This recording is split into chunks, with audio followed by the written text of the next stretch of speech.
Hello, welcome back to the channel. Today, we're delving into the realm of teamwork.com to learn how to set and manage deadlines. First, we need to log in to our teamwork.com account. Select the project you're working on from the dashboard. The reason we do this first is to ensure we're setting deadlines for the right tasks in the correct project. Next up, we're going to add a task. Click on the Add Task button and type in your task. Assign it to a team member and set a due date. This helps us because it keeps the project flow organized and ensures every task has a responsible party and a timeline. Now that we've done that, let's manage these deadlines. On the left-hand side, click on the Timeline tab. This will show all the tasks in a Gantt chart format, giving you a visual representation of your project timeline.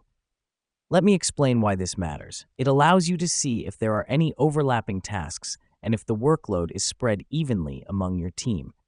In this Timeline tab, you can adjust deadlines by clicking and dragging the taskbars. The reason we do this is to easily redistribute tasks or extend deadlines when necessary. It's a very intuitive way to manage deadlines without having to go back and forth between different pages. Next, you might want to set reminders for these deadlines. Click on the task, then Edit Task and select Reminders.